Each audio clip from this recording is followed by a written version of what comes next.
अस्सलामुअलैकुम। उम्मीद है कि आप सब खैरियत से होंगे।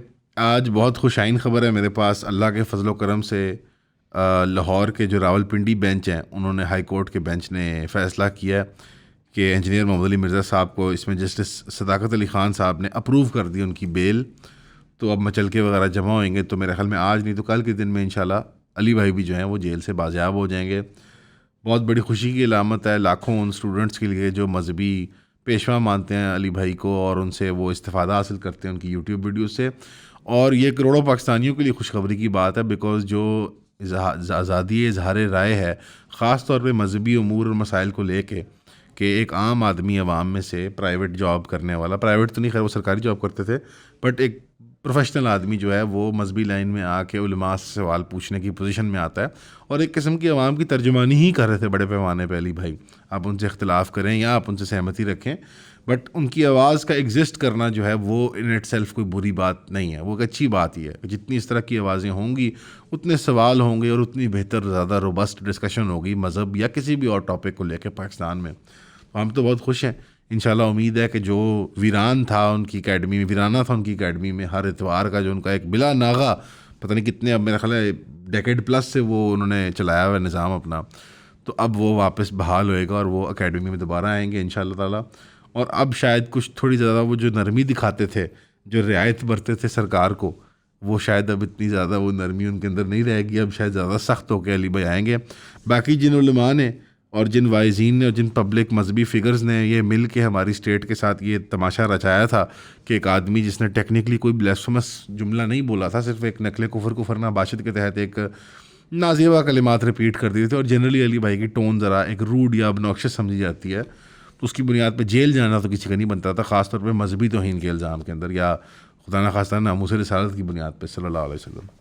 तो ये खुशाइन बात है, एक पॉजिटिव स्टेप है किसी एक सही डायरेक्शन के अंदर। उलमा को भी सीखना चाहिए। हर आए दिन खुद इसकी ज़द में आए होते हैं, इस कानून की, इस इल्ज़ाम की ज़द में आए होते हैं। आम लोग तो आते ही आते हैं।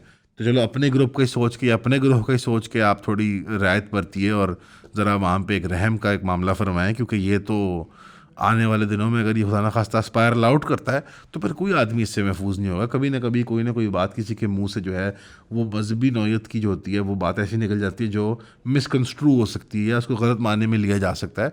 तो आप बेहतर माने तलाश किया करें लोगों की बातों में। और मुझे बता दें कि 25 करोड़ मुसलमानों के माशरे में कौन है जो पब्लिकली गुस्ताखियाँ करता फिरेगा, कानून और नो कानून, बड़ी अजीब सी एक बात है। बहरहाल एक और जो खुशाइन बात है डोमेस्टिक लेवल की, वो ये है कि बसंत का मेला जो है वो बहाल होने लगा है। अगर आप 20 साल की उम्र से छोटे हैं तो आपको शायद ना, आप ना वाकिफ़ हों बसंत की वो एक हिस्ट्री से।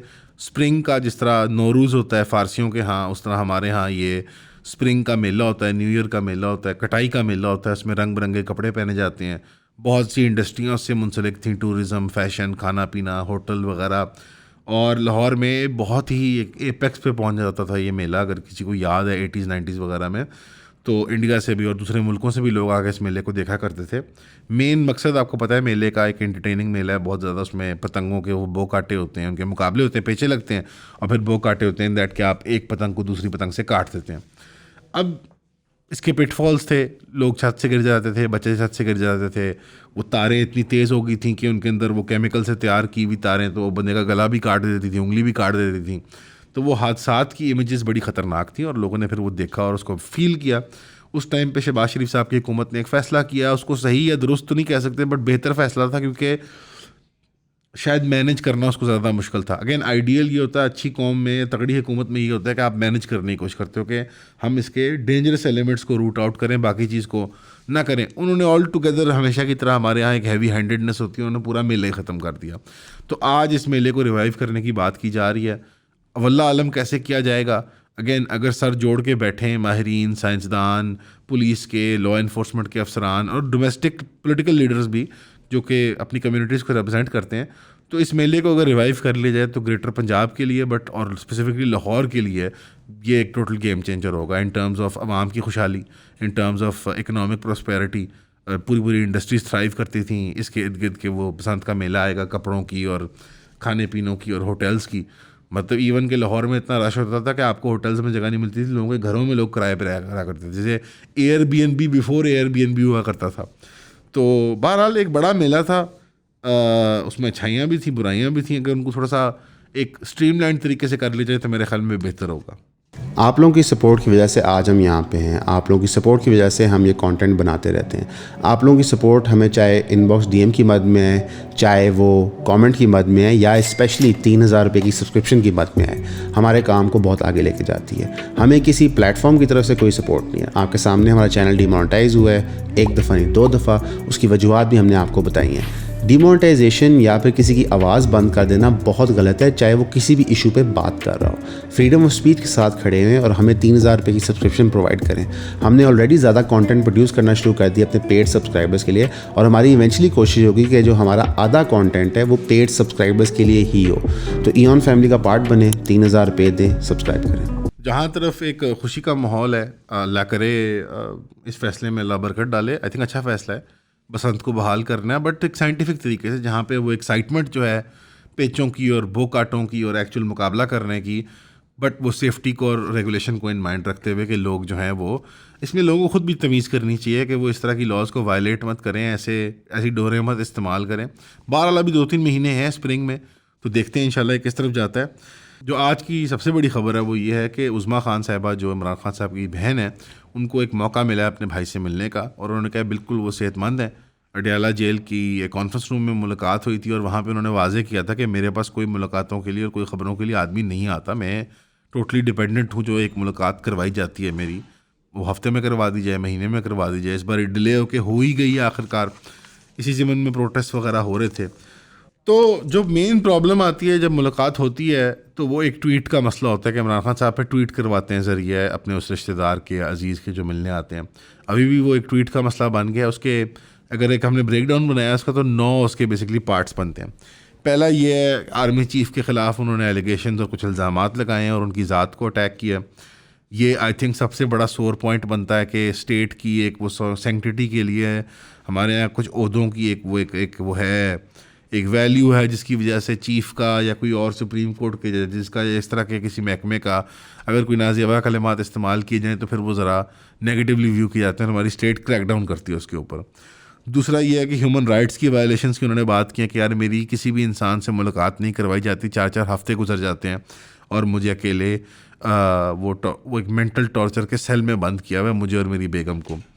फिर उन्होंने कहा कि मेरी फैमिली को टारगेट किया गया है, कि मेरी बहन नौरीन को ड्रैग किया गया रोड पे, सड़क पे घसीटा गया, और इसके बावजूद कि वो अपना हक मांग रही थी जो कानूनी हक है।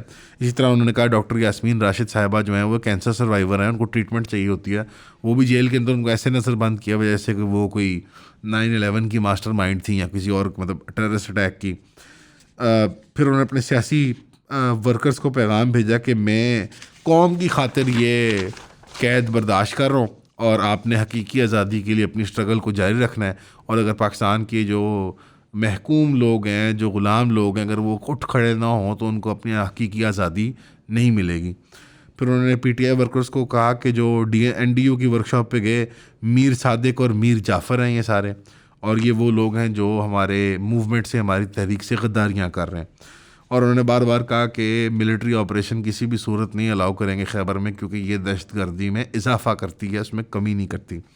सरकार की दहशतगर्दी को लेकर पॉलिसीज़ को उन्होंने उस पर तनकीद का निशाना बनाया। उन्होंने कहा कि ये डिस्ट्रक्टिव पॉलिसीज़ हैं और ये बढ़ती हुई दहशतगर्दी का सबब है पाकिस्तान के अंदर। और उन्होंने कहा कि अफ़गानिस्तान के साथ हम मगरबी खुशनुदी के लिए एक भड़काऊ भाषण या भड़काऊ तकारीर या जो एक फ्लैश पॉइंट क्रिएट कर रहे हैं, वो मगरबी मकबूलियत के लिए हम कर रहे हैं, उसमें हकीकतन हमारी अफ़गानों से कोई दुश्मनी नहीं है। और उन्होंने ये भी कहा कि अफ़गान रेफ्यूजीज़ का जो एक्सपल्शन है और ड्रोन स्ट्राइक्स का जो मामला है, उसने दहशतगर्दी को वर्सन करवाया। इससे पहले दहशतगर्दी का मामला थम चुका हुआ था। फिर उन्होंने सुहेल आफरीदी की तारीफ़ की कि वो रेजिस्ट कर रहे हैं, वो ज़हमत कारी कर रहे हैं, वो कॉम्प्रोमाइज़ नहीं कर रहे, वो झुक नहीं रहे, वो डील मेकिंग नहीं कर रहे, और मैं अप्रीशिएट करता हूँ इस चीज़ के ऊपर। और उनको कहा है कि आप फ्रंट फुट पे आके खेलें और अपने जो मामलात उनको जारी और सारी रखें। और उन्होंने कहा कानून जो है पाकिस्तान में वो सिर्फ पीटीआई के ख़िलाफ़ ही हरकत में आता है, वो किसी और ग्रोह, सियासी पार्टी या किसी इदारे के ख़िलाफ़ नहीं हरकत में आता। उन्होंने गवर्नर राज के बारे में भी वार्निंग दे दी है कि अगर वो गवर्नर राज लगाने की कोशिश करेंगे, आज के दिन आप करें और फिर देखें आपके साथ होता क्या है। ये उन्होंने प्रॉपर थ्रेट दिया। और फिर उन्होंने कहा कि मैं बहुत एहतराम करता हूँ महमूद अरजई साहब का और अल्लामा राजा नासिर अब्बास साहब का कि वो कायम दायम खड़े हैं मेरी एक तहरीक और मेरी फ़िक्र के साथ और एक डेमोक्रेटिक प्रिंसिपल्स के साथ। उन्होंने पीटीआई को पार्लियामेंट्री पार्टी के तौर पे कहा प्रोटेस्ट करो अपोजिशन लीडर नोटिफिकेशन की इशूइंग तक, और उन्होंने कहा कि तमाम लोग फॉलो करें तहफ़्फ़ुज़ आईन पाकिस्तान की तहरीक की जो कॉल आएगी हमारी। ज़्यादा उन्होंने ये कहा कि जो पीटीआई की पॉलिटिकल डिसीजन कमेटी उसको मैं डिज़ोल्व करता हूँ और सलमान अकरम राजा को मैं पूरी अथॉरिटी देता हूँ कि वो एक छोटी ज़्यादा स्ट्रेटिजिक और नई कमेटी ज़्यादा इफेक्टिव कमेटी बना दे जो कि अगले फैसलों में वो करने की, यानी सलमान अकरम राजा को एक स्टेट वो मतलब इमरान खान का एक स्टैम्प ऑफ अप्रूवल मिल गया। ये लुबे लुबाब थे ट्वीट के।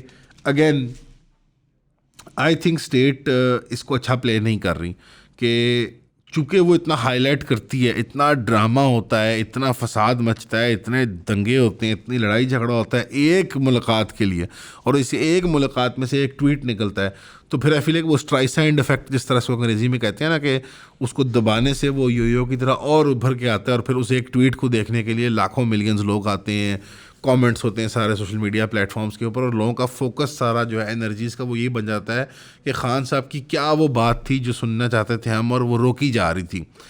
तो अब इसको नॉर्मलाइजेशन की तरफ लेके जाएं। वो एक कैदी हैं, सियासी नोयत के कैदी हैं, उनको जल्द बाजियाब करवाया जाए, जो नॉर्मल प्रोसीजर है उनके ख़िलाफ़ कार्रवाई की जाए। अगर वो मुजरिम साबित होते हैं तो वो ठीक है, मुजरिम है, जो उन्होंने कानून के मुताबिक सज़ा काट दी हुई है उसको ऐड करके एक सज़ा कटवाई जाए, या इस मामले को किसी तोड़ चढ़ाया जाए।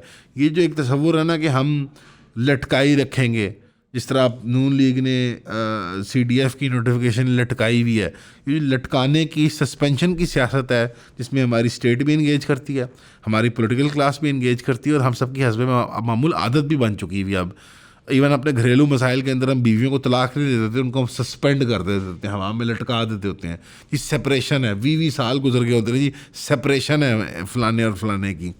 ये जो हैबिट है ना हमारी कौम की, काम मामलात को कंक्लूशन तक ना लेके जाना, रेजोल्यूशन या क्लोजर की तरफ ना लेके जाना, ये इस तनाव के अंदर आवाम बर्बाद हो जाती है, इकॉनमी बर्बाद हो जाती है, डे टू डे लाइफ जो है वो स्ट्रगल करती है टू इवन फंक्शन। लुबे लुबाब ये है कि आपने 1 महीना लगा के इतना ड्रामा फसाद खड़ा करके एंड में होनी मुलाकात ही है, तो जो काम इज़्ज़त से हो सकता है उसको ज़िल्लत से मत करवाएं, आवाम की नज़रों में मत अपनी एस्टिमेशन को और गिराएं। हमारी स्टेट से भी ये पैगाम है, पॉलिटिकल क्लास से भी पैगाम है, प्लीज़ हमारे मुल्क को फंक्शन करने दें। ये बार बार रोज़ का जो एक मीडिया सर्कस होता है वो हमें नहीं इंटरेस्ट उसके अंदर। हमें नॉर्मल डे टू डे चीज़ें भी सुनने का शौक़ है, करने का शौक़ है। और हाँ ठीक है, उसमें स्टेट ने एक अपर हैंड रखा कि उन बहनों से मुलाकात नहीं करनी थी जो इंडियन मीडिया पे अपीयर की थी या इंटरनेशनल मीडिया पे गई थी, ज़रा ए पॉलिटिकल बहन है जो ये उज़्मा साहिबा हैं, इनसे मुलाकात करवाई है। But to what end? Inevitably party worker से, वकला से, रिश्तेदारों से मिलते ही हैं सियासी कैदी। आप लोग भी अपनी अपने कैद के दिनों में मिला करते थे, एक वक्त आएगा इमरान खान साहब भी मिलेंगे, नॉर्मलाइजेशन की तरफ चीज़ जाएगी और वो फिर बाहर भी आएंगे। तो वाई मेक अ थिंग जो ऑलरेडी ख़राब हो चुकी हुई है वर्स? ऑलरेडी एक हमने चीज़ ख़राब कर दी है। 9 May onwards things have been bad. हमने 2-2.5 साल बहुत चीज़ को ख़राब कर दिया है। हमने आवाम के एक अक्सरियत साइजेबल तबके को नाराज़ किया है, लोगों को जेलों में 1000 नहीं 2000 नहीं 10-10 हज़ार की तादाद में डाल के इलीगली अबडक्ट करके होल्ड करके हमने माहौल ख़राब कर दिया। उसको मज़ीद bad to worse and worse to something else, worse to hell hole बनाने की ज़रूरत नहीं है। हमें उसको नॉर्मल करके वापसी का रास्ता इख्तियार करने की ज़रूरत है। यही सबकी ख्वाहिश है, यही सबकी चाहत है। ऑनलाइन आप इन पे मत जाया करें जो ये पीटीआई और नून लीग के लोग ईंट कुत्ते का वैर लेके बैठे होते हैं। आम लोग तो थोड़े फेड अप हो चुके हैं अब इस सारे मामलात से। तो बहरहाल उम्मीद है कि आप सब खैरियत से होंगे और हमेशा की तरह देखने का शुक्रिया, दुआओं में याद रखिएगा। अस्सलाम वालेकुम।